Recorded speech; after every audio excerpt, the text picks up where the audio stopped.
They kind of start sorry, from now. Okay. We'd started building the studio. But they moved in, and so they were doing Leaders of the Free World while we were doing the actual building of the studios. And they've just been with us ever since. So it's kind of a big youth club, really. I mean, that time I'll never forget. You know, that 18 months, however long it took for them to do Leaders of the Free World. I think they finished their album before we finished the studios, but we the whole process was documented with a DVD that the Soup Collective made, and whenever I watch that,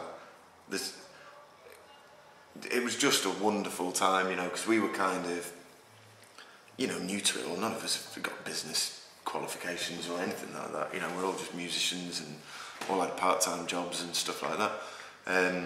But, you know, just hearing the album to come together through the floor and then it being released and seeing the DVD, it was just an amazing time that I'll never ever forget.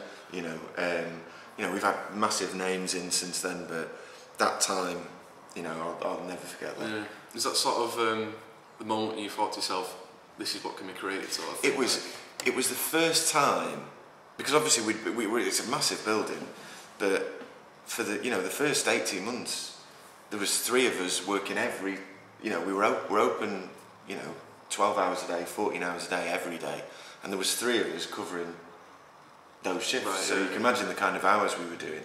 But there was only 1 floor open, so we had loads of bands coming through, and it was brilliant. But when we started building this floor, and we had Elbow doing their album, it was the first time the building was full. Right. And it was the first time, there was just this creative air, and it was kind of a hint of what it was going to be like when we were finished. Right, So it was just a taster of it, really. And it was. And that spurred you on, do you think, to sort of think, right, this is what can be, let's get it finished now. And totally, yeah. We felt relevant. Yeah, because I'm not, not that we didn't feel relevant with like all the unsigned bands in the rehearsal rooms, but it was just taking that step closer to our vision, and our vision isn't, this isn't about a quick fix. This isn't about making, a whole load of money and disappearing. Me and talk about this a lot, but we want this to, be here when we're long gone. Right. We want it to be something that has some sort of permanence. There's a lot of things in Salford and Manchester that have been and gone. And we want something, we want this to be a long-standing, similar to Abbey Road. Right. A presence. Exactly. There's not many recording. We're not just a recording studio, but if you asked an everyday person who wasn't involved in the music industry, who just liked music, to name a recording studio, they're going to say Abbey Road. Yeah. Most likely. There's, not that many other really famous studios unless you're involved in music, and we'd quite like to have that name.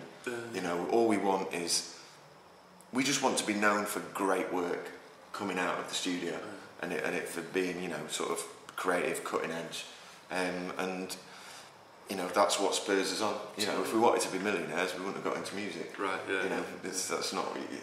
It'd be a jaded perception to think that happened. So I mean, once it started rising in popularity, what other names sort of were attracted to it? Then did you sort of got some big names in? Before Elbow came in, we had 50 Cent. 50 Cent, which was a bit weird. We'd had, we've had quite a lot of names since then.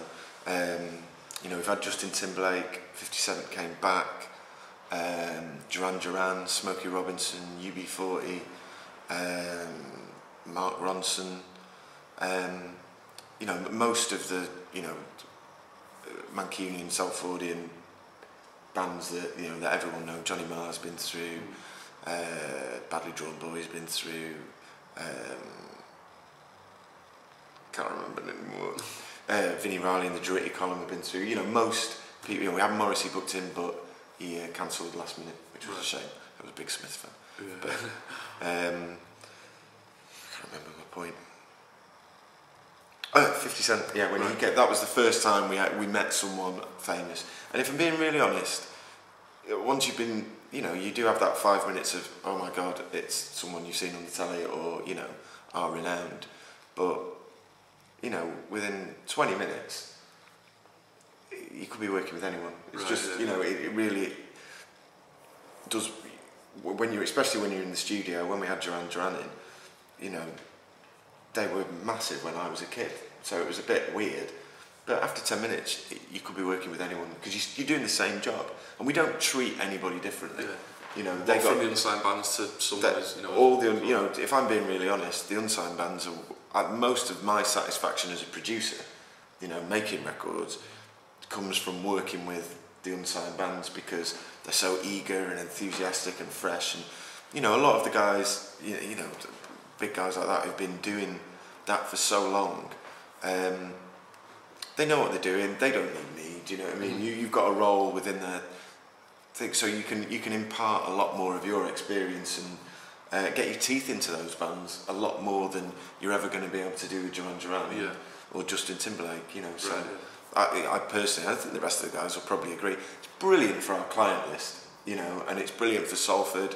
It's brilliant for us to have a client list that has those names on it because, you know, when we set out, we wanted to prove that people like that would come to Manchester, Salford to record. Yeah. You know, and hopefully we've proved that. Yeah, it's taken a lot of hard work and a lot of going down roads to find out how that can happen. Some of it's been luck, some of it's been forced. But they've come here and, you know, they've all loved it and want to come back and, you know. It's all about, isn't it? Exactly, exactly. Okay, alright, cheers Tim. Nice one. Appreciate it.